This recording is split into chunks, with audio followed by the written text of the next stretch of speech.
मेरे प्यारे देश के वासियों, बिरहा के सम्मानित श्रोताओं,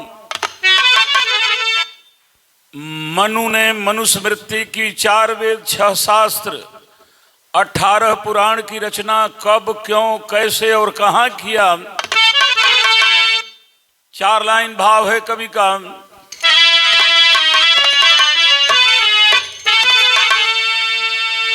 अमन चैन से चल रहा था ये भारत,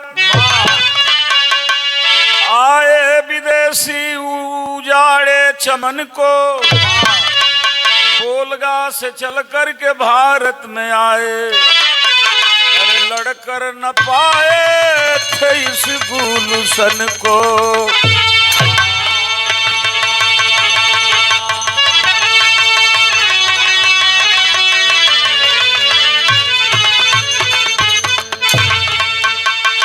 कि सोने की चिड़िया को कैसे पकड़ लूं, मन में सदा उनकी उठती लहर है। सुनिए भारतवासी ऐसी कहानी, विरह वेदना की ये उठती लहर है।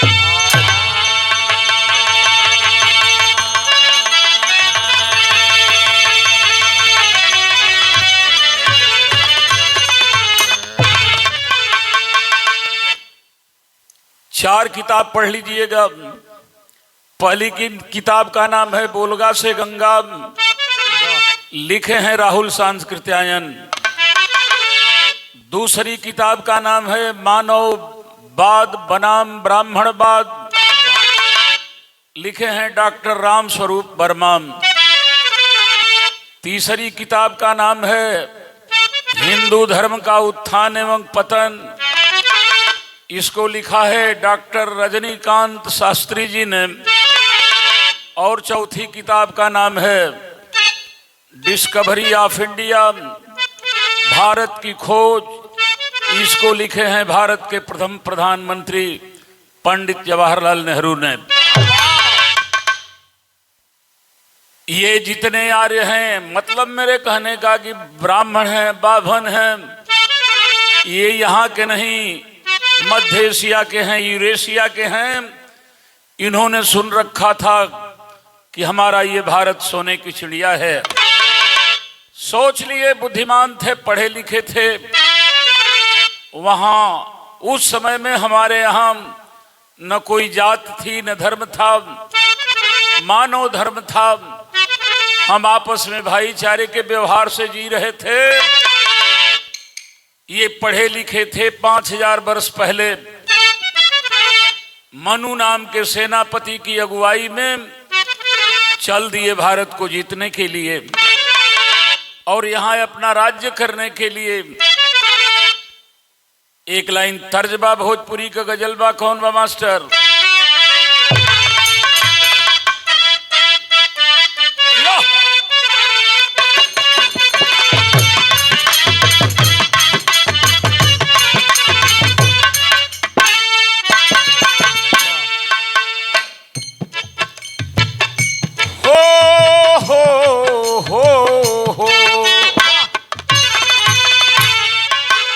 केसर का गंध लेके, केसर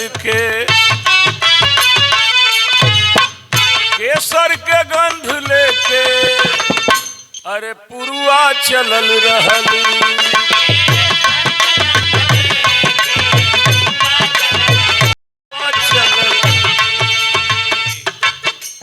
केसर के गंध लेके पुरुआ चलल रहल। केसर का गंध लेके पुरुआ चलल रहल।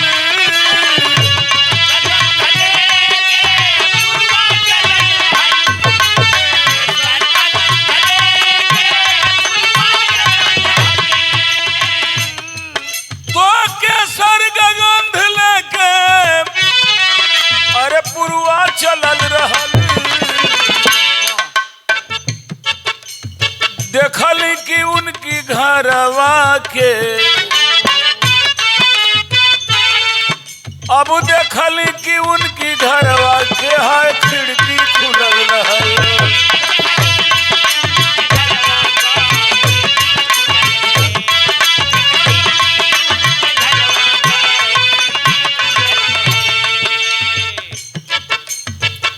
भोले हमारे लोग थे,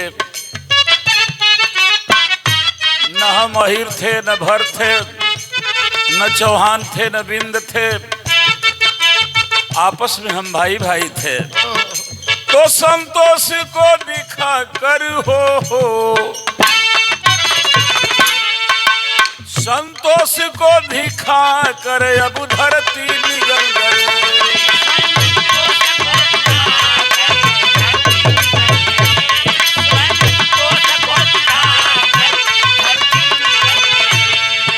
तो संतोष को दिखाकर धरती निगल गए। संतोष को दिखाकर धरती निगल गए।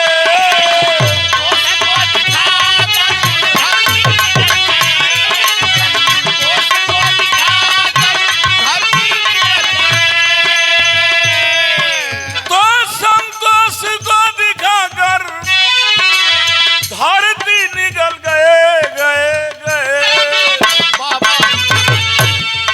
अरे उनका ही पाँव पूजते, उनका ही पाँव पूजते पुरखे चले गए।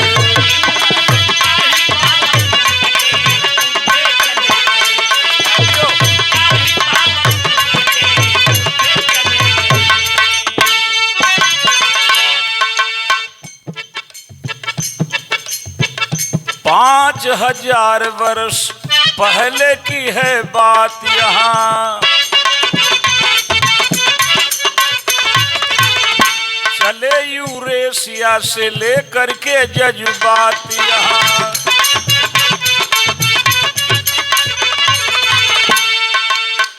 सुने थे आर्य यह सोने का देश है,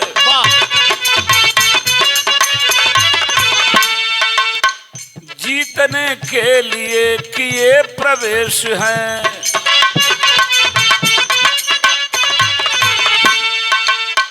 लिए लश्कर की जीत लेंगे हम लड़ाई से।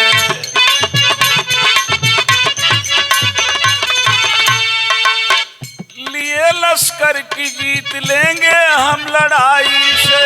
लड़ाई हो गई मन्नू की अगुवाई से।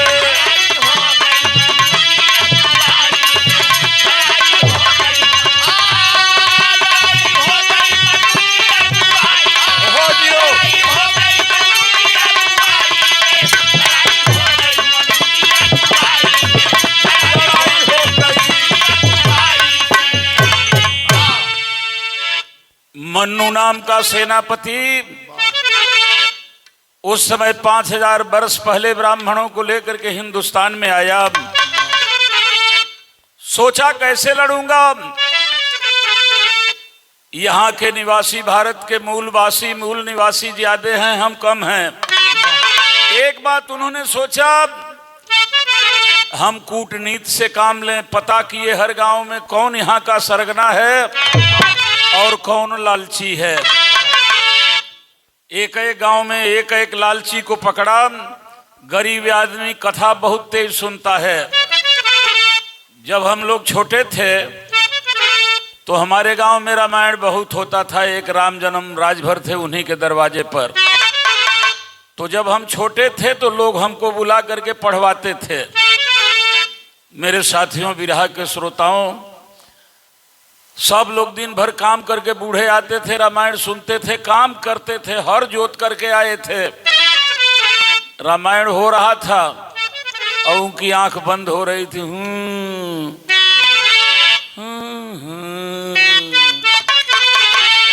वही में हो गई जो ढोल गंवार शूद्र पशुनारी ये सब ताड़न के अधिकारी।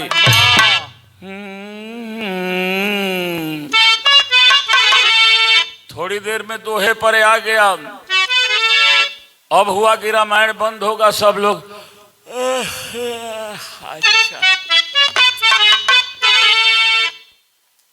कथा विसर्जन होता है, सुनहु वीर हनुमान। जो जन जहां से आए हैं सो तह करे पयान। देवता लोग आश्रम गए, शंभु गए कैलाश। श्री रामायण वैकुंठ में सदा करो अभ्यास। एक घड़ी याद हो, घड़ी याद हो में पुण्य याद। तुलसी संगत साधु की हरे कोटि अपराध सियावर रामचंद्र शंकर जी उमा जय जय सीताराम जय हो बीजर बजरंग बलिए रामजन में गोबीणी बा। रामायण में का लिखल गई बा क्या लिखा है इससे मतलब नहीं। रामायण खत्म होगा राम जन्म भर एक बीड़ी देंगे हम पीते हुए चले जाएंगे।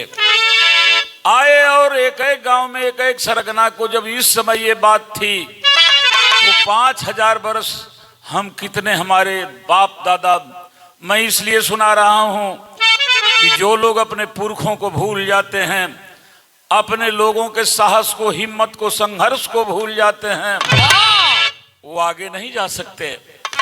आगे आर्य धावा बोल दिए, हर गांव में एक एक आदमी को पकड़ लिए, कथा सुनाने लगे, झूठ साच बहका लिए, कुछ न कुछ हर गांव में अपने तरफ कर लिए। तर्ज कौन बा मास्टर?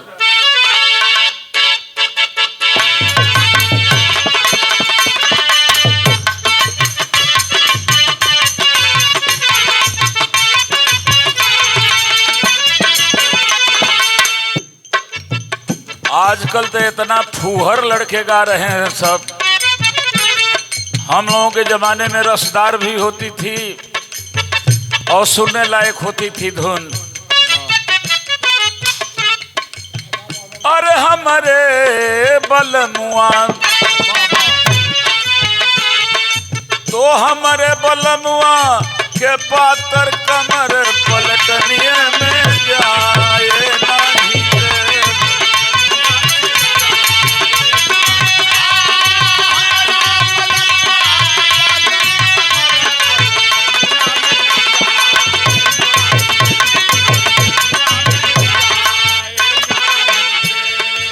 हमारे बलमुआ का पातर कमर पलटनिए में जाए नहीं दे। अरे भूख लगी भौरी चोखा खिएबे होटलिए में खाए नहीं दे।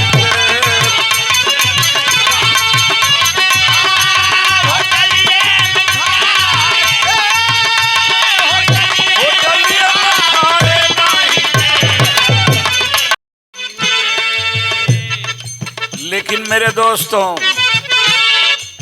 चला दुश्मनवा लुटे के वतनवा पर नवा दे बेलगन लोग। पर नवा दे बेलगन लोग, पर नवा दे बेलगन लोग। लोगों ने ऐलान किया अपना देश बचाएंगे। लालची किस्म के लोग उनके तरफ हो गए, लेकिन हिम्मत थी, देश के प्रति, अपनी संस्कृति के प्रति प्रेम था। उन्होंने कहा हम हैं वतन के, वतन है हमारा।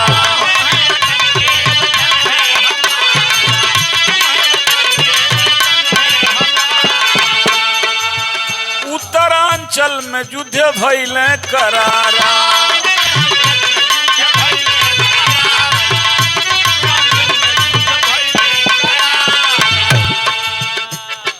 अब उत्तर क्षेत्र जीत लिए बेईमानवा पर नवा दे लगने लोग।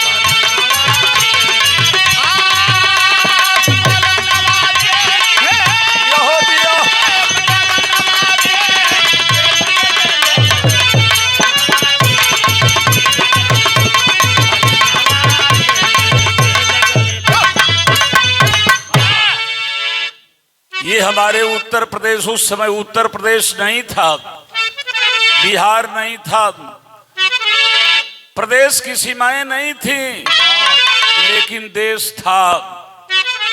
उत्तरी क्षेत्र को हमारे तरफ के लोग आज भी आप देखेंगे एक रोना रोया जा रहा है, ईवीएम ईवीएम ईवीएम।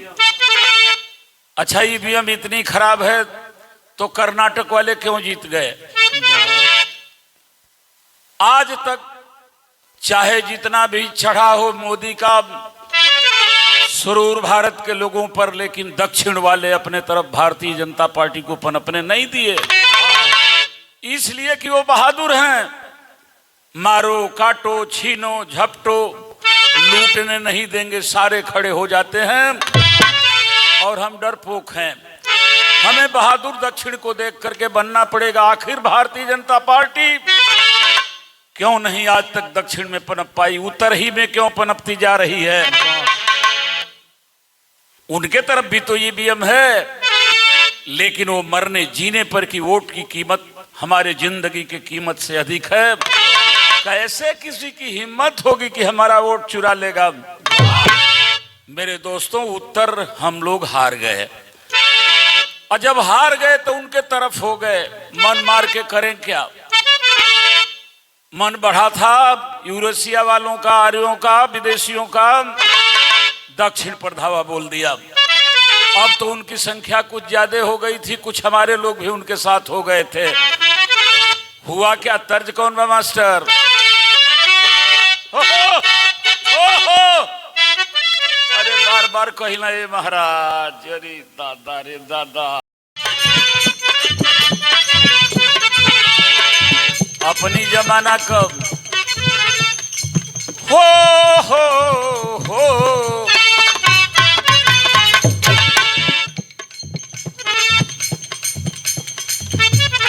इनकर रहनिया देखी जीवा जाला जरी, बोकवा बोलत नहीं थे, बोकवा बोलत नहीं थे। केतनो देखाई हरियाली, मुहा खोलत नहीं थे।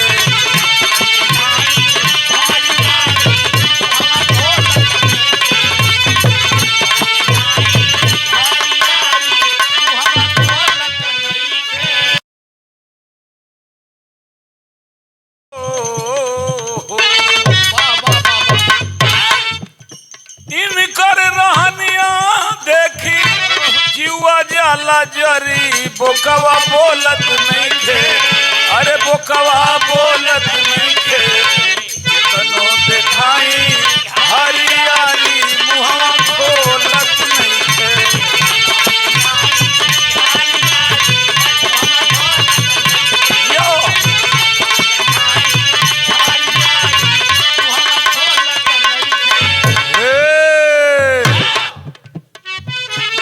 दक्षिण में क्या हुआ?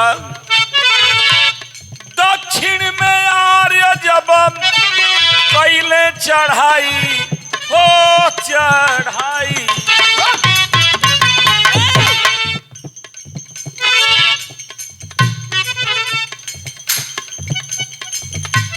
दक्षिण में आर्य जब कैले चढ़ाई, मनवा टूटे लागल, अरे मनवा टूटे लागल। देखी करके ऊना की लड़ाई, मनवा टूटे लागल की लड़ाई।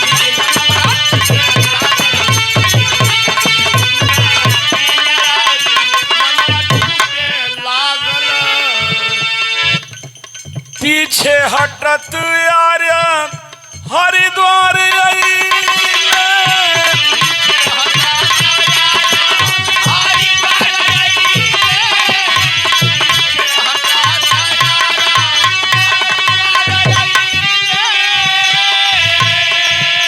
धोखा की मार हमारी भैयन से कई।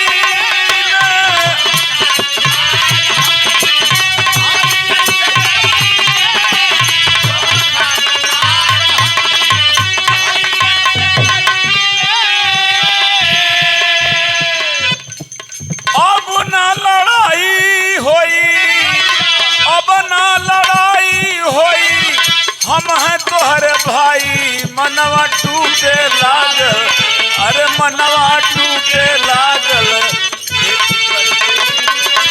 लड़ाई मनवा टूटे लागल।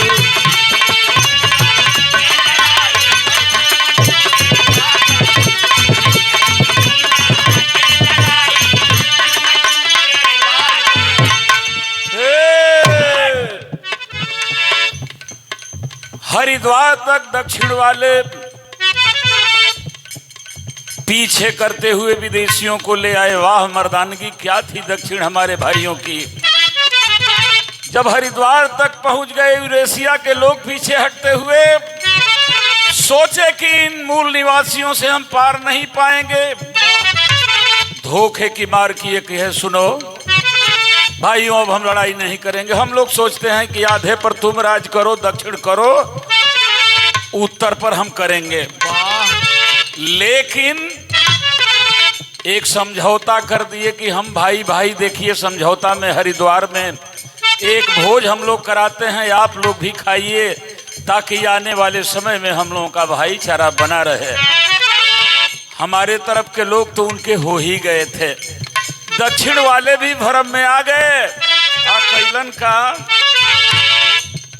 सब लोग बैठ हो सब लोग बैठ एक जगह खाइल जाई।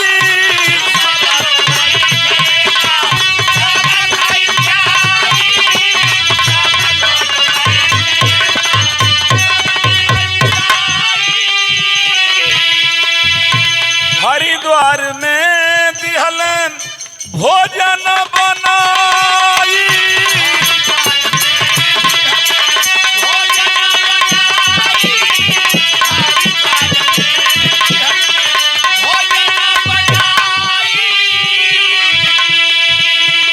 लेकिन खाना में दिहलन जहर मिलाई। मनवा टूटे लागल, अरे मनवा टूटे लागल, सवा का कली मुरझाई। मनवा टूटे लागल,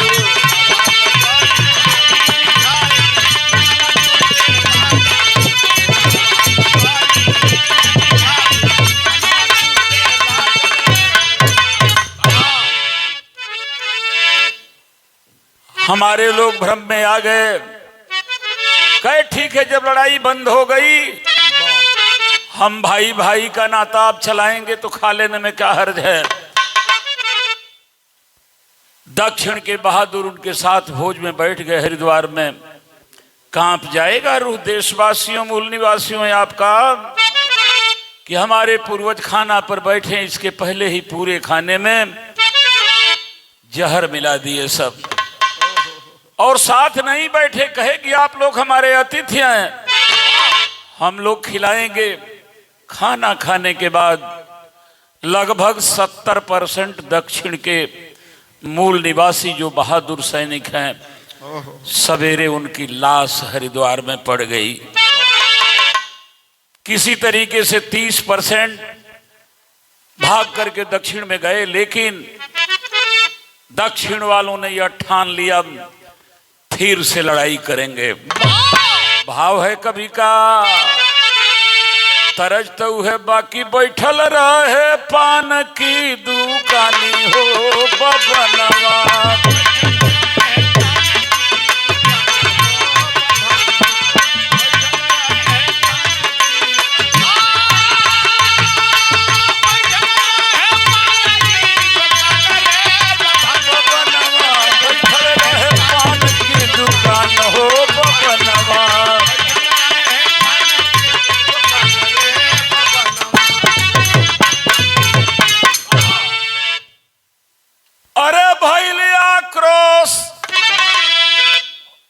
अरे देसी और विदेशी में आ गईली पगलाया सब दक्षिण की जतिया।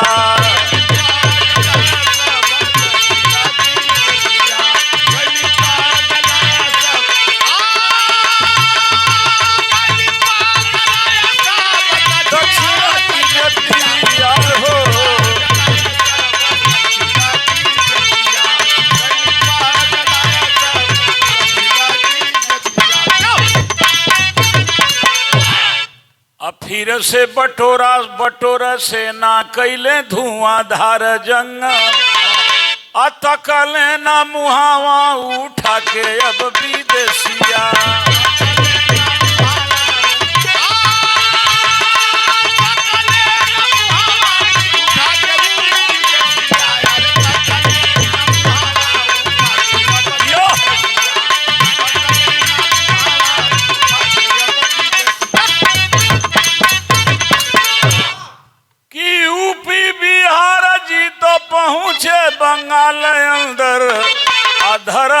सिखाया पगलाय दिए मतिया।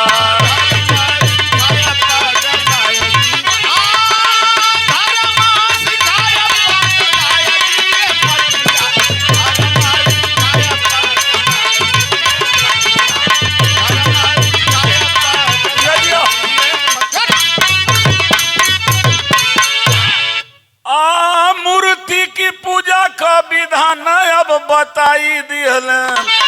भैली पाखंडी मोरी भारती धरतिया।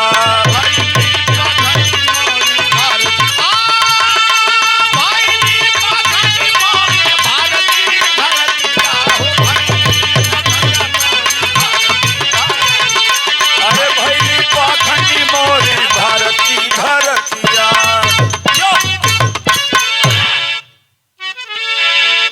फिर दक्षिण वाले सेना तैयार करके हमारे भाइयों ने इनको फिर पीछे कर दिया, हरा दिया। कहे कि अब दक्षिण नहीं उत्तर ही राज्य करेंगे। यूपी बिहार जीतते हुए पहुंचे बंगाल की खाड़ी में और मनुस्मृति नाम की किताब, 4 वेद 6 शास्त्र 18 पुराण, सब कल्पना की किताब जो हमारे को मानसिक गुलाम बनाती है, 7 बरस 11 दिन में बंगाल की खाड़ी में लिखा। मनु नाम का सेनापति अपना प्रतिनिधि मंडल इकट्ठा करके और मूर्ति का पूजा का विधान बना दिया। ब्रह्मा विष्णु महेश झूठे अपन मूर्ति बना के इसको पूजिए, सब मनोकामना पूरी होगी। इतना ही नहीं किए मेरे भाइयों, किए क्या? देखो भाई, हम के अपने में हम थोड़ा सा कंपोजिशन हम कैले हैं। तू बजाला तो हम बताई।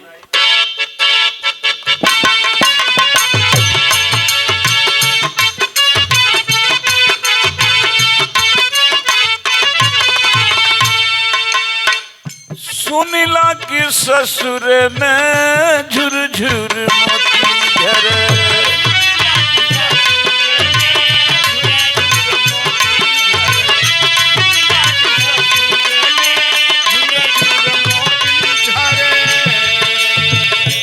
हमरा के सतुआ जू लुमवा हो बाबूजी।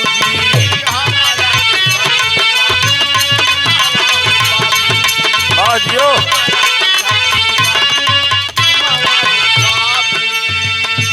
मूर्ति का पूजा आज हमसे करावे लगल।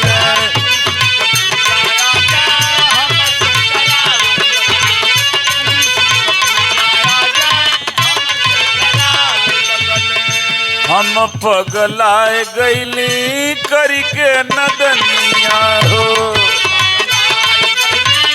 करके नदनिया हो।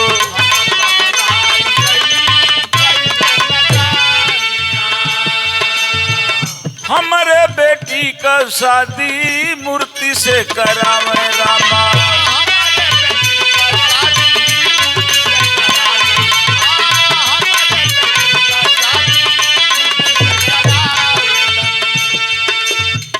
नाजायज बेटवन के हरिजन बतावे रामा।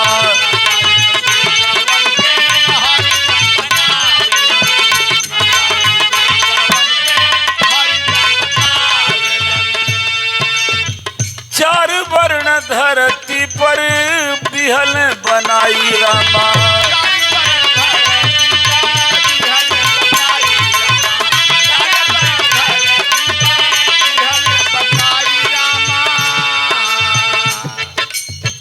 हम पगलाए गईली हो। हम पगलाए गईली करके नदनिया हो।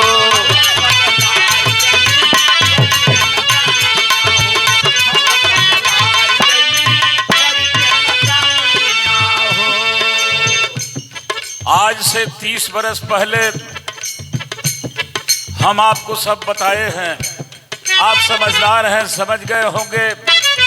4 वर्ण बनाए, ब्राह्मण क्षत्रिय वैश्य शूद्र। जितने हमारे बहुजन समाज 85 के लोग हैं, 5% और जोड़ लीजिए जो लड़ाकू किस्म के थे हमारे मूल निवासियों में, ये हमसे कभी बगावत ना कर दें, इसलिए उनको राजपूत बना दिए, छत्री बना दिए। मेरे दोस्तों, हमारी बेटियों की शादी मूर्ति से कराते थे, उनके साथ क्या कर रहे होंगे? नाजायज औलाद जो पैदा हुई, कहे कि ये हरिजन है, माने भगवान का लड़का है, भगवान का आदमी है, उनके आगे राम लिख दिए। ये तो हम समझदार हुए हैं, तब से लोगों ने अपना राम नाम हटा दिया। लगता है क्यों नहीं, असली तो हरिजन यही हैं। अगर भगवान तेरे को प्रिय है तो अपने नाम के आगे राम लगाओ। मेरे दोस्तों, क्या कहानी कहें, कितने लोगों को जहर दे करके मार डाले, फंसा दिए हमको पाखंड में। भाव है कवि का, तर्ज बदला मास्टर।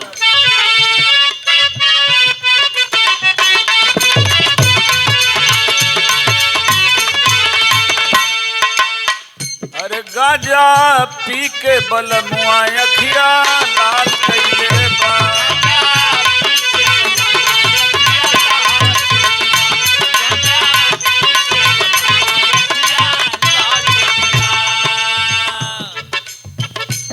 हमारे स्वर्गीय बेचन का भी रहा होखे तो बड़ा होखे, वो घरियों को धुन चलल रहल, सैया भइल न से बजावा यही रे गजवा।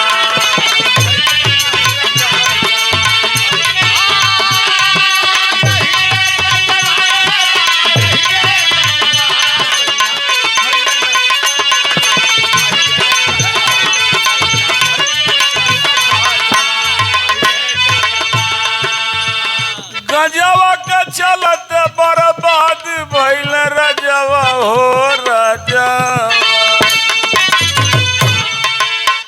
गजवा के चलत बर्बाद भइल रजवा, हई रे गजवा।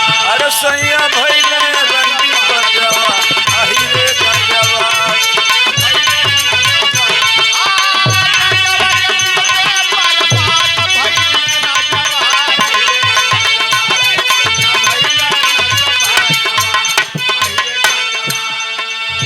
यही के थोड़ी दिन के बाद बिहार में लोग गावे लगलन, अरे गाजा पिया जनी राजा जी खराब होई पर,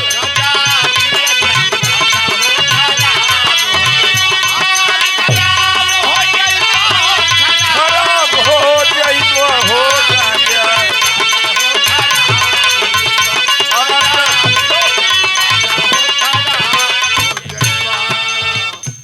अपनी जलिया में सबके फंसाए लिए,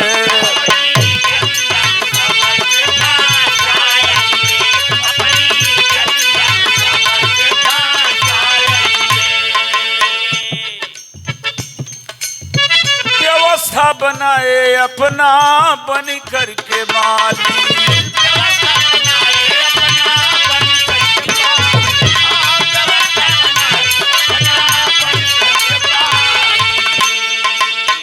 मनुस्मृति बनाए हमको दे करके गाली,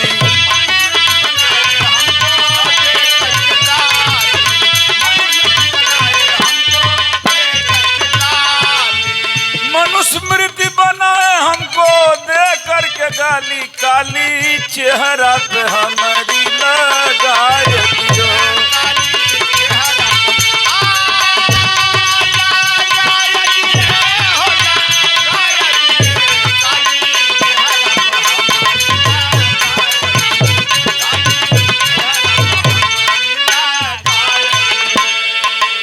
मनुस्मृति की रचना किए,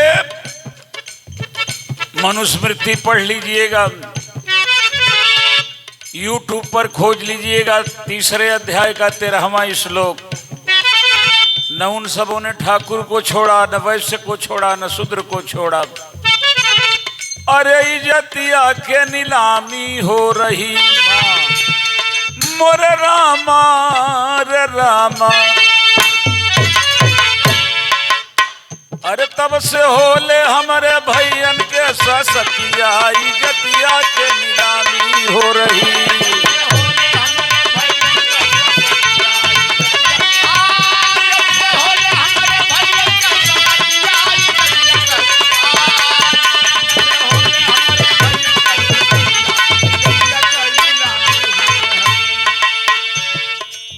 ध्यान रहे लल्ला रे लल्ला रे लल्ला रे लल्ला।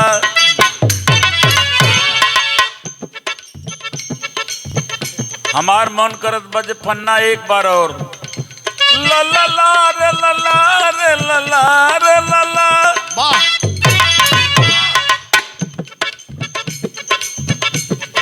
जरा देखें कैसन कैसन तरज पहले रहली सा। एगो चुम्मा दे ले जइहा हो कहे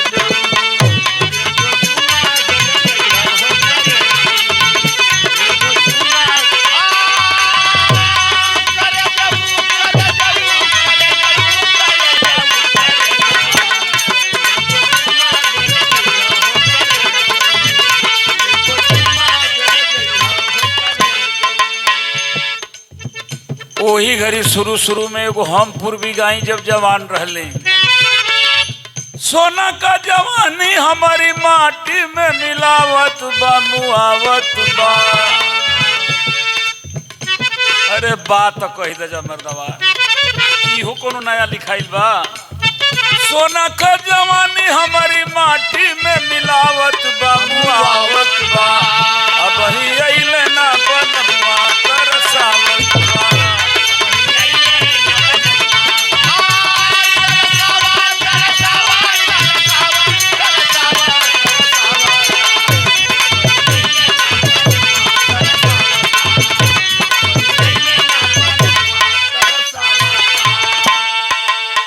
तार भेजे कही के गई चिट्ठियों न पठावता।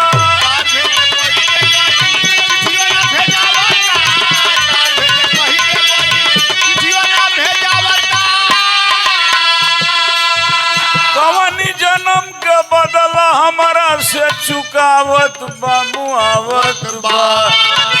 वही अइले ना बलमुआ तरसावत बा।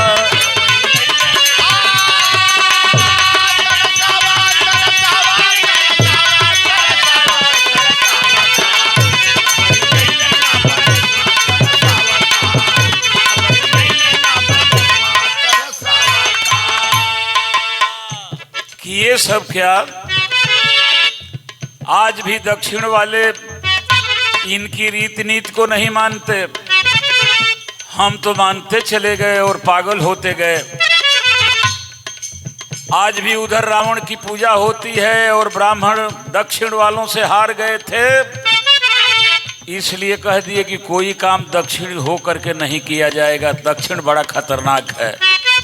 हमको भी सिखा दिए जबकि उनके लिए खतरनाक है। हमारे लिए दक्षिण दिशा बहुत ही शुभ है। अगर दक्षिण वाले बाबा साहब भी एक गरीब घर के पैदा हुए, मेरे दोस्तों ध्यान दीजिएगा, अगर दक्षिण वाले जांबाज बहादुर अंबेडकर जी नहीं हुए होते शायद संविधान नहीं आता, अधिकार की लड़ाई हम नहीं कर पाते। जो मिला है वो भी नहीं मिल पाता। अभी तो कुछ नहीं मिला है, बहुत बाकी है। ध्यान रहे जितना चालाक उनके छतरी बनावेलन सुनावेलन। विश्वामित्र जी की गाथा कही सुनावेलन।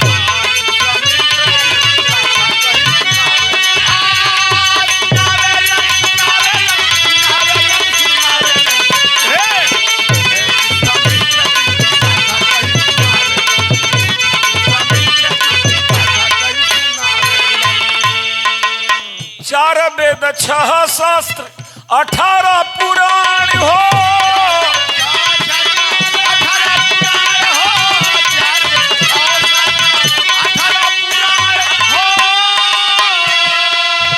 सात वर्ष में कैले सबके निर्माण हो।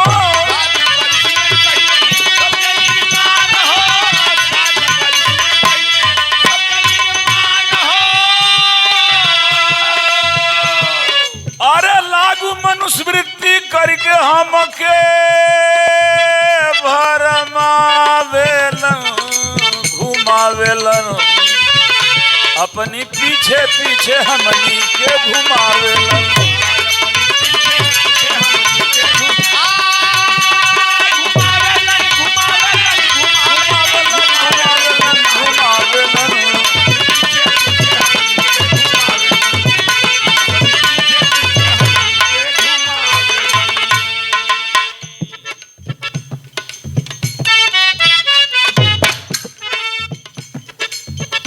मास्टर जरा अगली काली रीट दो, कहे कि तुरबत चलत। अब जब चलत चले तो बुझते नहीं तो हम करी का हाथ देले रहे हैं, तू तकबे ना करब तो हम करब।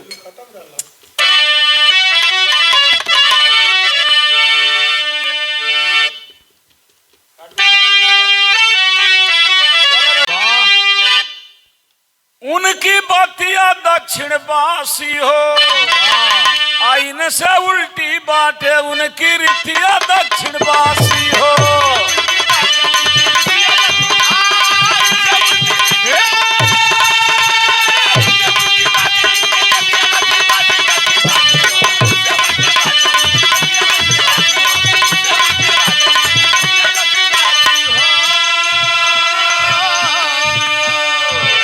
अरे राम नहीं पूजे ऊ तो पूजे लन रावणावा।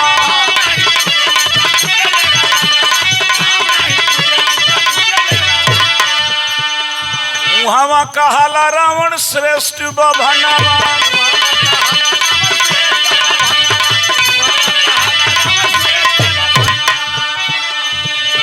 अरे ऐसन बाटे मनुवाद का नीतिया दक्षिण बासी हो। कब गई बया जाती वाली की दिया दक्षिण बासी हो।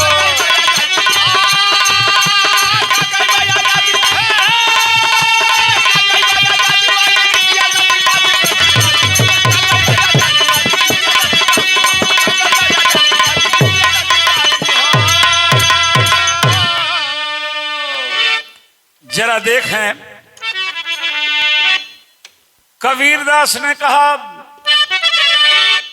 यही मनुस्मृति बना दिए, यही धर्म है यहाँ का कि चलती को गाड़ी कहे जले दूध का खोवा, असही को बही कहे तब देख कबीरा रोया।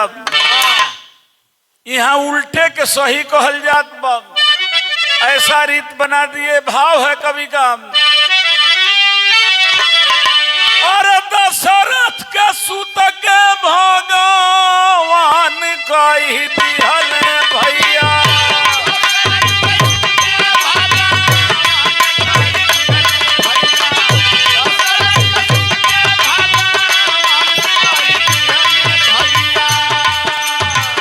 रामायण यही बदे रचल सुजान,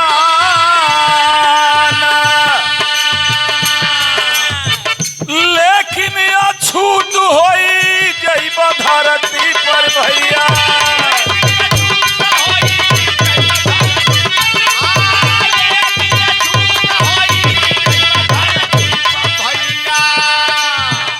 नौवा के आगे यदि लिखी दे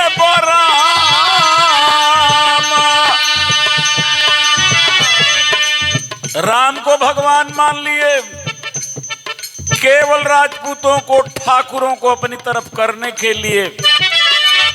एक तरफ कहे कि आप बहुत बहादुर हैं, हमसे थोड़ा छोटे हैं। ठाकुर को भगवान बना दिए, राम को ठाकुर समझे, बहुत हमारी इज्जत कर रहे हैं। क्या कभी सोचा ठाकुरों ने? एक तरफ भगवान बना दिए और दूसरी तरफ भगवान की औरत को और ब्राह्मण से चोरवा भी दिए। दूसरी तरफ बता दिए कि राम लक्ष्मण भरत शत्रुघ्न मने ठाकुर लोग अपनी बाबुए का ना रहल लोग। ये इसलिए कर दिए कि कभी निगाह उनसे आपकी नहीं मिल सकती है। बहादुर कह करके सीना चौड़ा करा दिए, पत्नी चुरवा करके उनका शान मार दिए। क्या महाभारत पढ़ते हो यहाँ के मूल निवासियों? लिखा गया है रामायण के अंदर, कुंती ठाकुर की लड़की थी और महाभारत में कुंती ठाकुर की लड़की थी। महाभारत सीरियल आया, उसमें बताया कि नहीं यादव की लड़की थी। मेरा यादव से और ठाकुर से मतलब नहीं है, लेकिन यह मतलब है कि जाति व्यवस्था में या तो ठाकुर की लड़की थी, नहीं तो यादव की लड़की थी। हम भांजते हैं हमारे खानदान के अर्जुन बड़े तीर धनुष वाले थे, भीम बड़े गदाधारी, सहदेव बड़े पंडित। कभी आपने ये भी सोचा? एक तरफ हमको भुलवा दिए, तेरे खानदान वाले बहुत बहादुर थे, और दूसरी तरफ वो पांचों में से कोई अपने बाप का नहीं था।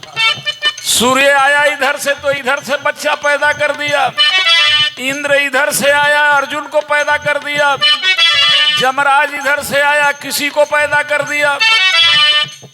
चाहे ठाकुर की लड़की रही हो, चाहे यादव की लड़की रही हो, क्या हमारी लड़कियों का यही चरित्र है? कितना महाभारत के अंदर नीचा हम लोगों को दिखाए हैं। राम को आप मानेंगे इसलिए छोटे बिरादर को कह दिया तुम नाम के आगे राम लिखो। हम कहते हैं कि ये पंडित है और ठाकुर साहब लोग सब छोड़िए, अगर राम आपके खानदान के थे तो क्यों नहीं अपने नाम के आगे राम लिखते हैं? चमार लिखता है अपने नाम के आगे राम, राजभर लिखता है अपने नाम के आगे राम, डोम लिखता है राम, सब गरीब लोग लिखते हैं राम। तो राम यादव थे, राम राजभर थे, राम डोम थे, राम मुसहर थे, नहीं ठाकुर थे तो अपने राम को ले जाइए। जो तो अपने नाम के आगे राम लिख दिया तेरे भगवान को, उसे अछूत कह दिए सब। एक तरफ राम को भगवान कहे, दूसरी तरफ कहे कि जो अपने नाम के आगे राम लगा लेगा वो अछूत हो जाएगा। कैसा भगवान जिसके आ जाने से हम अछूत हो जाते हैं। समझिए ये यूरेशिया वाले 3% लोगों ने हमारे में कितना बिखराव किया, लेकिन अछूत होई जैब धरती पर भैया।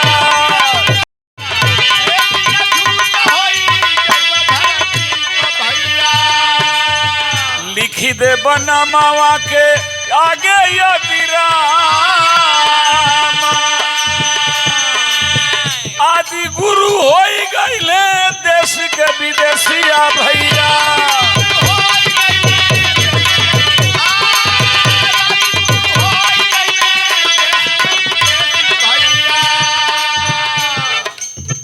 आए मुसलमान अंग्रेज यहाँ जाना, अरे गईले उछोड़ देश उठी क्रांति ज्वाला भैया।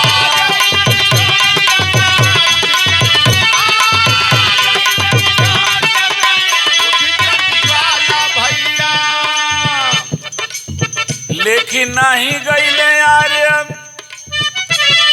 अरे बनल बाड़े महान, अरे छूत छूत कहाँ भेद बतला के भैया।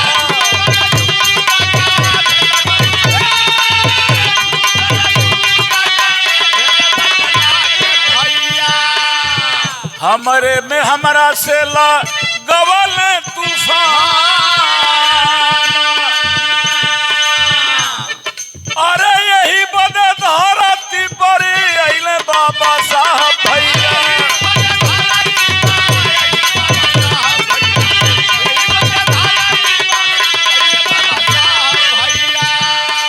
असली मूल निवासियन का उहे भगवान,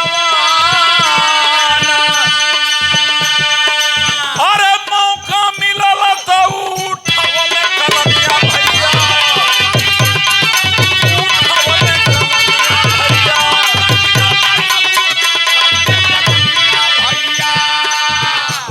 धर्मनिरपेक्ष बनवल संविधान। मेरे दोस्तों, एक हमारे आपके बीच में महान बालक पैदा हुआ जिसका नाम डॉक्टर भीमराव अंबेडकर। टाट पर पढ़ने नहीं दिए, सब स्कूल के बाहर बैठ करके पढ़ता था, हैंड पाइप का पानी नहीं छूने दिए। खैर, इस देश का महान विद्वान बना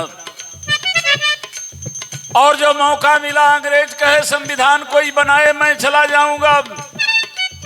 कहां गए थे गांधी नेहरू, कहां गई थी मोतीलाल की वकालत, कहां गए थे दी राजेंद्र प्रसाद होने भर कम सेकंड, कहां गई रहे पंडित जी लगन का पतारा पोथी, 4 वेद 6 शास्त्र 18 पुराण मनुस्मृति कहां थी। हमारे बाबा साहब डॉक्टर भीमराव अंबेडकर ने हमारे 85 के लिए 85 लिखा, बल्कि ठाकुर लोगों को लेकर के 90% को आरक्षण चाहिए। अंबेडकर के डर से चमार को तो दे दिए सब, लेकिन कहे कि चमार के बाद कोई गरीब नहीं है। अंबेडकर झूठ बोल रहे हैं। पिछड़ों का इतिहास हम गाए थे, उसको सुन लीजिएगा। अंग्रेजों ने साइमन कमीशन नाम का आयोग बनाया, यही जांच करेगा। उसके पहले ही बाभन घूम के अहिर से कह देना, भैया अंबेडकर तो क्या आरक्षण दिवाओ तना ले कहना कहे न ले मदावा। इतना शानदार खानदान कृष्ण जी की खानदान का आरक्षण ले बजा तो चमार हो जी बजा।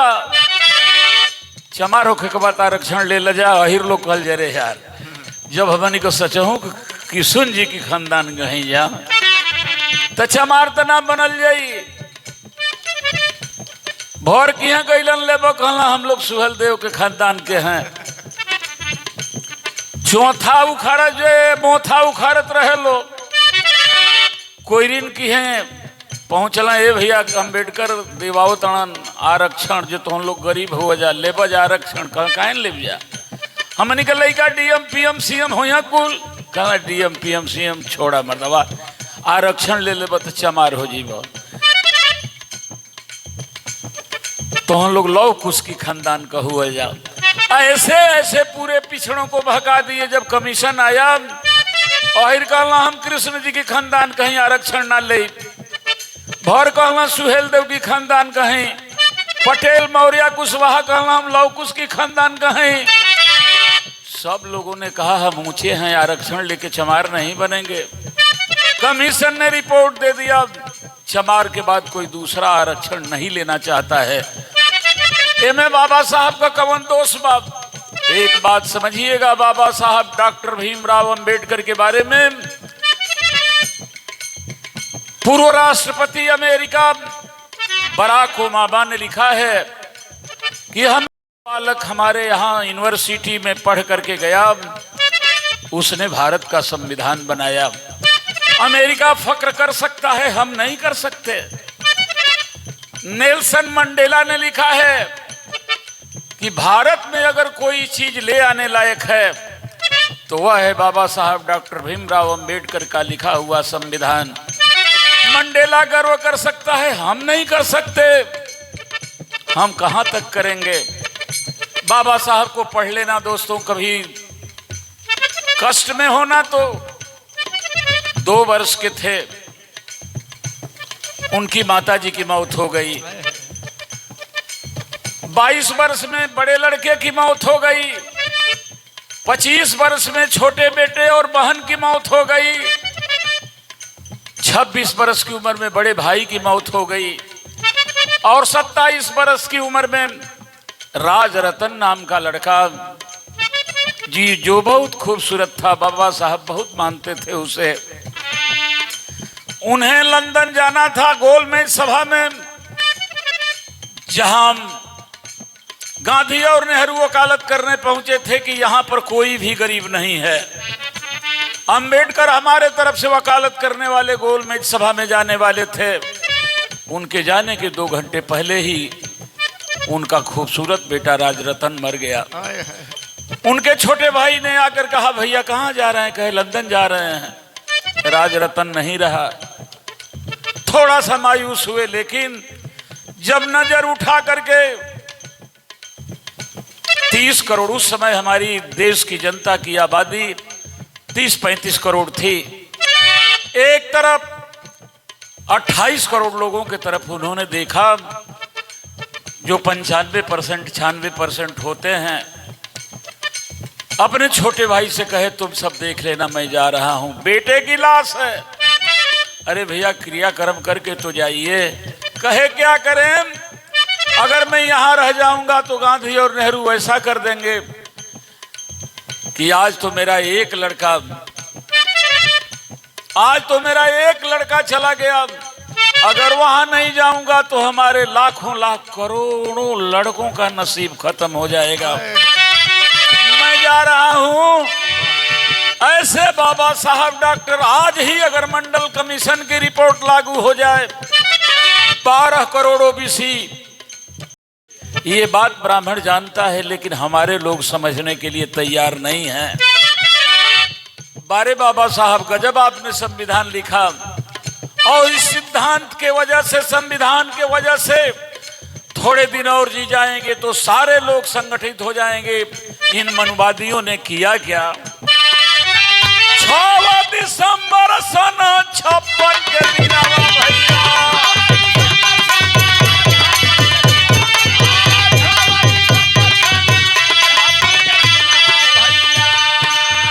देई के जहर ले लिहल पराना।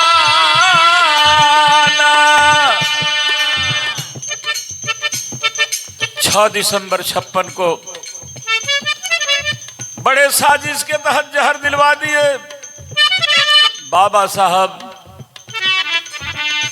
के शरीर में जब जहर फैल गया, सबसे नजदीकी किसी भी व्यक्ति का खाना बनाने वाला होता है, अपने खाने बनाने वाले को बुलाए, आह आह कर रहे थे, बेचारा पैर दबाने लगा।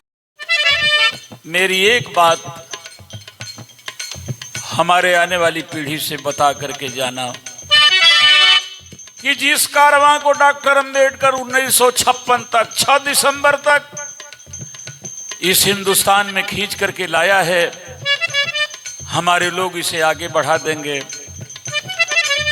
और ये भी कह देना कि अगर न बढ़ा सके यहीं पर छोड़ देंगे, पीछे मत ले जाएंगे। भारतीय जनता पार्टी आ गई, 2024 अगर जीत जाएगी, बाबा साहब का संविधान खत्म होने वाला है, लोकतंत्र खत्म होने वाला है। ये मोदी आरएसएस का हेड है। नई पार्लियामेंट बनाया, जिस दिन 2024 में भारतीय जनता पार्टी फिर जीत गई, मेरे मूल निवासियों, नए पार्लियामेंट के लिए आरएसएस ने नई मनुस्मृति बना के रखा है। पहले ही कैबिनेट में मनुस्मृति पास हो जाएगी। क्या यही चाहते हैं कि हमारे गले में हांडी और कमर में झाड़ू फिर बांधा जाए, हमारी बेटी बहनों की शादी फिर मूर्ति से हो? अब हम और आप पढ़े लिखे हो गए हैं। कम से कम भगत सिंह ने कहा था कि बिना तर्क किए हुए किसी की बात चुपचाप मान लेना भी एक तरीके से गुलामी है। औरतों के लिए मंदिर में कोई जगह नहीं, मस्जिद में कोई जगह नहीं, चर्च में कोई जगह नहीं, गुरुद्वारे में कोई भी जगह नहीं। लेकिन वो आज एमपी, एमएलए, मंत्री, मुख्यमंत्री, प्रधानमंत्री, राष्ट्रपति हो रही हैं। ये सिर्फ बाबा साहब डॉक्टर भीमराव अंबेडकर का संविधान है। इस प्रदेश में आजादी के बाद उत्तर प्रदेश में 3 यादव मुख्यमंत्री हुए हैं, राम नरेश यादव जी, मुलायम सिंह यादव जी, अखिलेश यादव जी। बिहार में बीपी मंडल जी, दरोगा राय जी, लालू प्रसाद यादव जी, राबड़ी देवी जी, मध्य प्रदेश में गौर जी, बाबूलाल गौर जी, बहुत एमएलए एमपी भी हैं, ये तो मुख्यमंत्री हैं लोग। दिल्ली में वीर तुला राव के नाती, ये सब हमारे लोग मुख्यमंत्री हमारे समाज के हैं। क्या हो जाते क्या? आज जनगणना की बात आप कर लेते, क्या भारत का संविधान नहीं होता तो? लेकिन जनगणना की बात अगर जितना जिसकी आबादी है हक चाहिए, अगर कोई हिंदुस्तान में कर रहा है तो समाजवादी पार्टी का राष्ट्रीय अध्यक्ष माननीय अखिलेश यादव जी कर रहे हैं। इसलिए अगर संविधान बचाना है, लोकतंत्र बचाना है, अपने अधिकार को लेना है, जनगणना करवाना है, 5 किलो राशन पर चले गए। अंबेडकर के संविधान के अनुसार आपका पूरा देश होना चाहिए। जिसके पेट में मुफ्त का भोजन चला जाएगा वो कायर हो जाता है, लापरवाह लड़ाई नहीं कर सकता। 5 किलो राशन देकर के बीजेपी ने हमारे लोगों को नपुंसक बनाना शुरू कर दिया है। इसलिए मेरे साथियों, हाथ जोड़ के विनती है, अब की यही मेरा संदेश,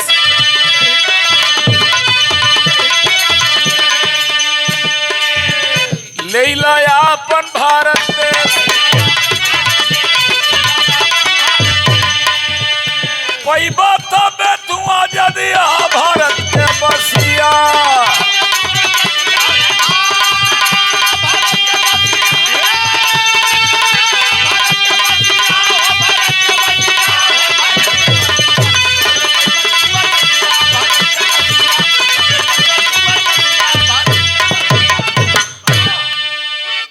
तो पूरा भारत देश हमारा सुन लो मेरे भाई, पूरा भारत देश हमारा सुन लो मेरे भाई।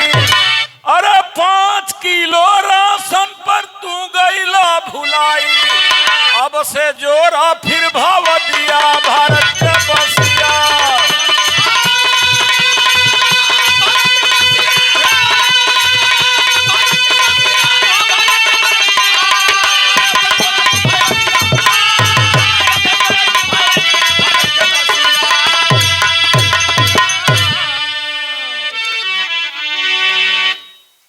चुनाव होवे वाला बाप जन चुकी हो हमारे भाई, अब की चुनाव में दिया साइकिलिए तू चलाई, आना तो हुई है फजी हत्या भारत के बसिया।